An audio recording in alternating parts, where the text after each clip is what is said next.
Factory कहिए या कुछ कहिए, मैं आज ही भाषण के लिए आप सबको बोलूंगा कि एक बार जोरदार तालियां बजा के उसका स्वागत कीजिए। दोस्तों, मेरे पास शब्द नहीं है, कोई जो कुछ है विदाउट स्क्रिप्ट मैं बोल रहा हूँ, क्योंकि जो भी इन्हें देखकर मेरे दिल में आता है मैं उसे विदाउट फिल्टर करके दिमाग से सीधे दिल से बोल देता हूँ आप लोगों को। तो एक बार आप सब जोरदार तालियों के साथ स्वागत करें सुरेश वाडकर जी का, पद्मा जी का। और इस चीज के लिए आपसे तहे दिल के लिए शुक्रिया करता हूँ। अब हम जिस काम के लिए आए हैं वो हम शुरू कर सकते हैं, और ईश्वर से ये कामना है, ये दुआ है कि ये एक ऐसा कार्यक्रम है आज जिस मुहिम को लेकर हम आगे बढ़ रहे हैं, जो सुरेश जी की कल्पना थी, एक सुरेश जी का सपना था कि हमारे हिंदुस्तान में हमारी संस्कृति लौट आए। तो ये कार्यक्रम ए जिंदगी गले लगा ले उसी से ही प्रेरित है, और आप सब लोगों का हमें आशीर्वाद चाहिए। आप बड़े हैं, छोटे हैं, जो भी हैं, लेकिन हमारे लिए आप सब कुछ हैं। तो आप लोगों के आशीर्वाद से हम आगे बढ़ सकते हैं, और आप ए जिंदगी गले लगा ले को एक बार जोरदार तालियां बजा के शुरुआत करने के लिए।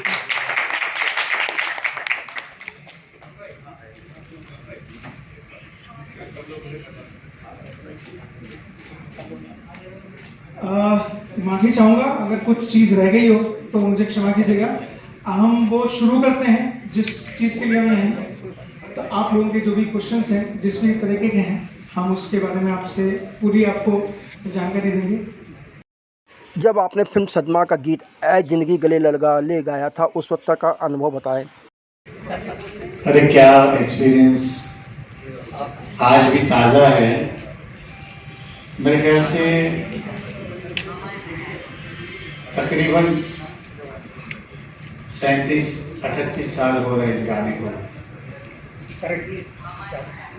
और मैं पहली बार राजा साहब से मिल रहा था। इलैयाराजा जी, जो भारतवर्ष के one of the top most और हाईएस्ट टैलेंटेड संगीतकार, जिन्होंने मुझे खूबसूरत गाना दिया। जब पहली बार मैं मिला, सिंपल सा आदमी, छोटी कद, सफ़ेद कुर्ता और लुंगी सफ़ेद और भस्म लगाया हुआ था, और ऊपर वाला साक्षी है कि मैं बहुत ज़्यादा उनके बारे में नहीं जानता था, क्योंकि साउथ इंडियन फिल्म्स की तरफ म्यूजिकली मैं बेध्यान था। एक तो सबसे पहले लैंग्वेज की प्रॉब्लम थी, मगर संगीत तो सारे वर्ल्ड में वही है, सारे गमा पदा निसा सानी दफा मगा निसा। मगर होता है ना कि एक वर्ड समझ में आए म्यूजिक के साथ साथ, तो उस गाने का ज्यादा मजा आता है। तो राजा साहब को मुझे उत्तम सिंह जी हमारे संगीतकार हैं, और केसी लॉर्ड, वो दोनों जने लेके आए थे कि इनके सदमा के 2 गाने गाने हैं, नई फिल्म है, और पहली हिंदी फिल्म कर रहे थे राजा साहब। मगर इतना मजा आया। मुझे याद है ऐ जिंदगी जब गाना रिकॉर्ड हो रहा था, कोई 150-200 म्यूजिशियंस थे, और उसके अलावा गाना सुनने के लिए हमारी इंडस्ट्री के बहुत बड़े बड़े म्यूजिशियंस, कुछ म्यूजिक डायरेक्टर्स खाली गाना सुनने आए थे कि राजा साहब किस तरह काम करते हैं। आप सोचिए वो मंजर क्या होगा। वो बहुत बड़ा उत्सव था फिल्म सेंटर में। और मजे की बात है कि पहले 2, 2.5, 3 साल, हालांकि ये गाना बहुत पॉपुलर है, ये मुझे मालूम ही नहीं था, ध्यान ही नहीं आया, क्योंकि आप सबकी दुआओं से रोज कभी कभी 3-3, 4-4 गाने गाया करता था मैं, इस स्टूडियो से उस स्टूडियो। जब एक प्रोग्राम में, शायद दिल्ली में था ये प्रोग्राम, और स्टेज पे मुझे कम से कम नहीं तो भी 50 चिट्ठियां आई थी कि ऐ जिंदगी गले लगा ले, गाना आप गा नहीं रहे हैं। तो मेरा ध्यान गया, ये तो राजा साहब का गाना है। आप बिलीव नहीं करेंगे, मैंने अनाउंस किया कि भाई लोग ये गाना मुझे, वर्ड्स मेरे पास नहीं है, क्या कोई मुझे वर्ड्स दे सकता है? तो मैं एक दो गाने के गैप के बाद में ये गाना कोशिश करता हूं गाने की।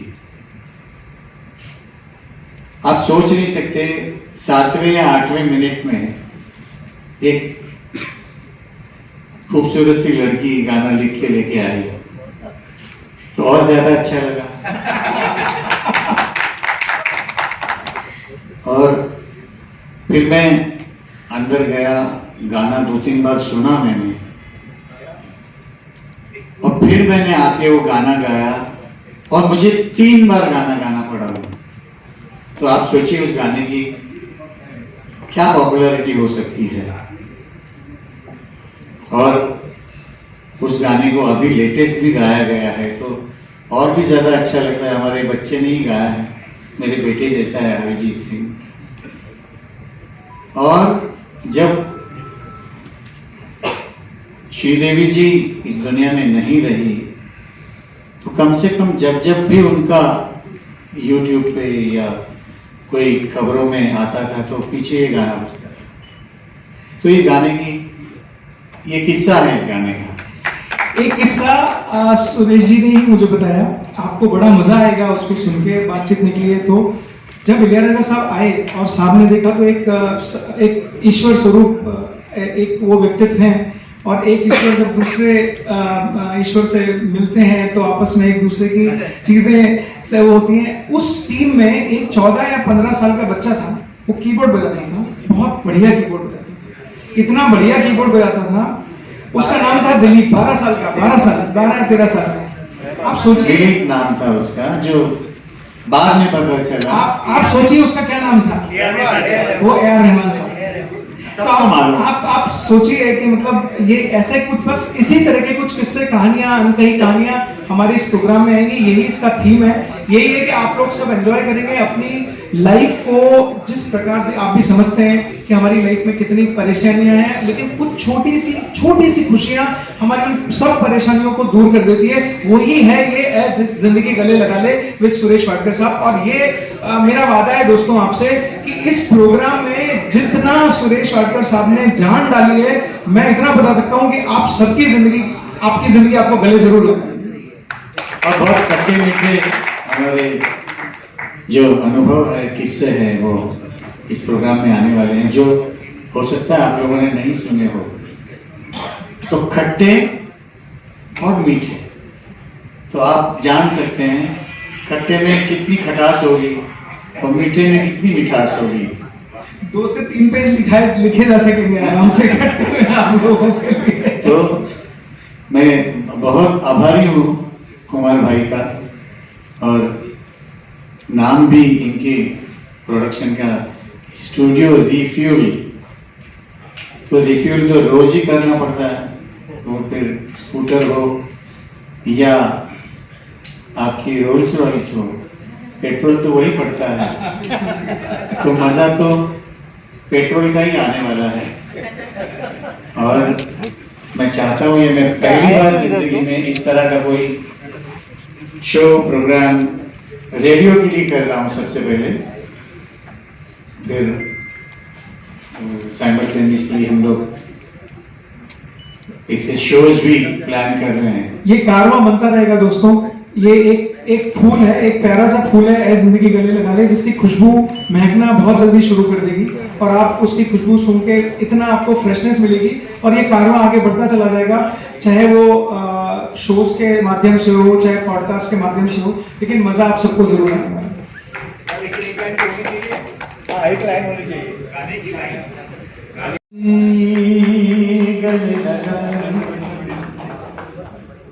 हमने भी तेरे हर एक गम को गले से लगाया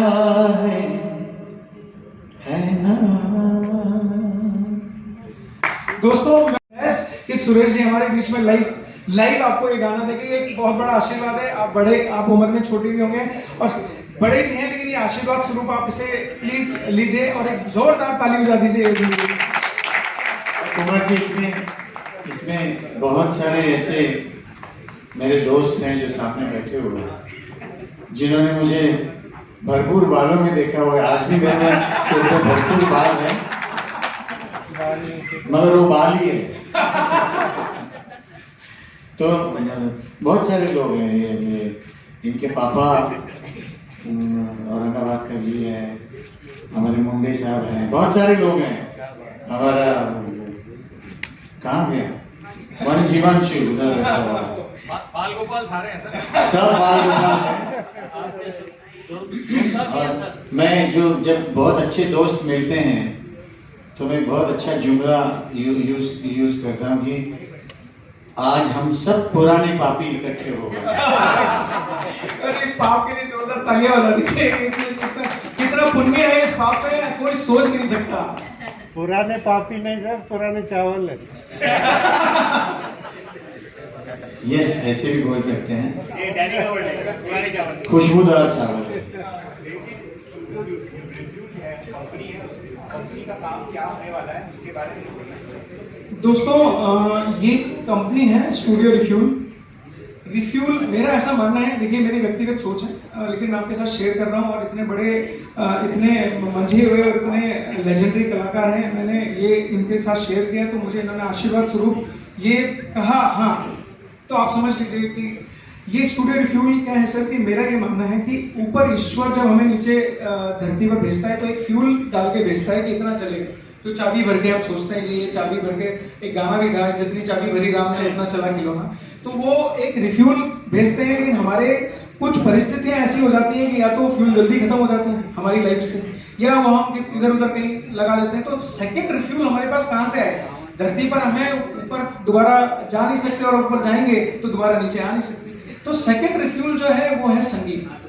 मेरा मानना यह है कि संगीत में इतनी ताकत है कि जो सुर है ये आपकी जिंदगी के हर जगह अंग बन के आपके शरीर में रहते हैं। आप सा बोलेंगे तो आपका एक कंग काम करेगा, रे बोलेंगे।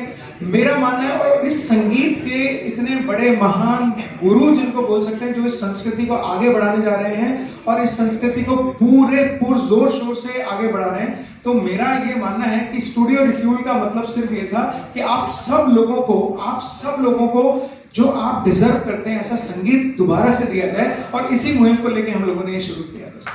और ये फ्यूल जो है तो कभी ना खत्म होने वाला फ्यूल है। जो सुर का फ्यूल होता है ना, ये उसको स्टार्टर भी नहीं लगाना पड़ता है, तो अपने आप चल पड़ता है।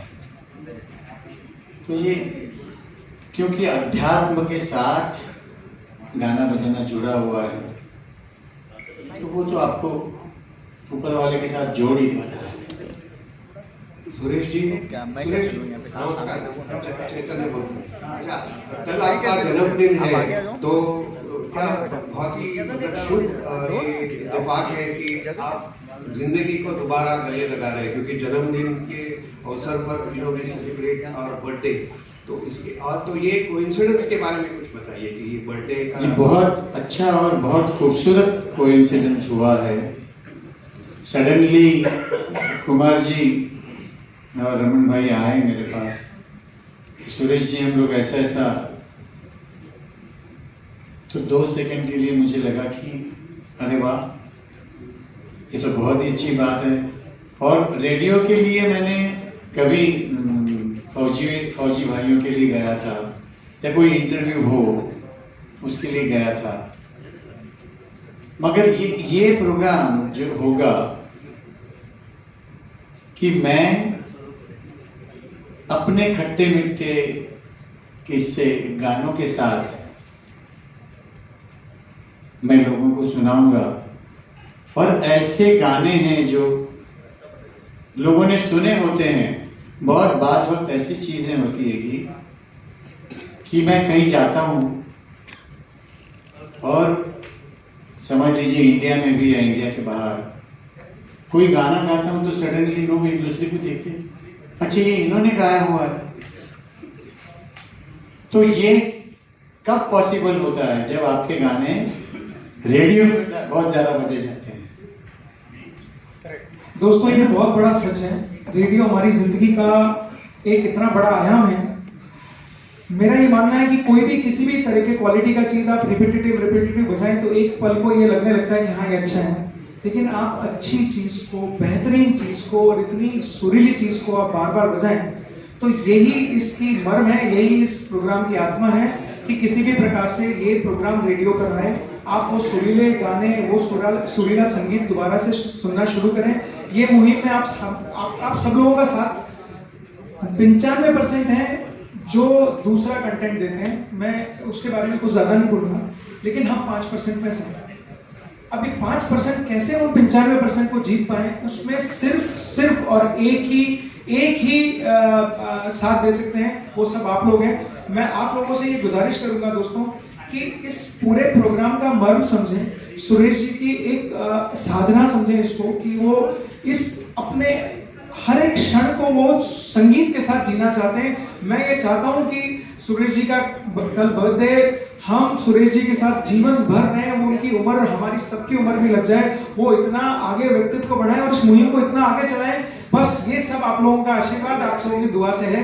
इसके लिए मैं आपसे बहुत बहुत धन्यवाद बोलता हूं आपको, और ये आप साथ दें इस मुहिम में तो हम लोग आगे बढ़ जाएंगे, तो उनका आनंद कुछ और ही आता है। तो अभी ये एपिसोड्स अगले वीक से बनना शुरू होंगे, लगभग 200 एपिसोड हम लोग बना रहे हैं।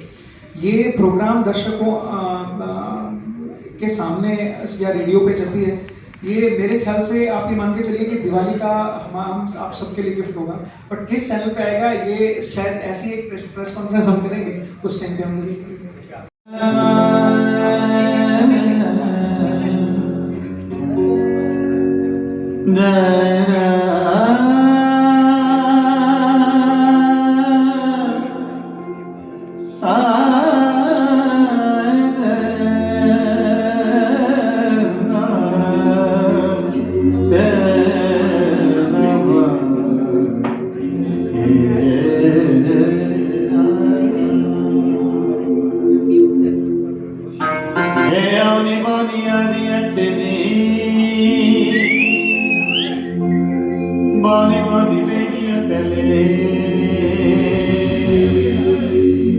चप्पा चप्पा चलता चले, ओए चप्पा चप्पा चलता चले, चप्पा चप्पा चलता चले, चप्पा चप्पा चलता चले।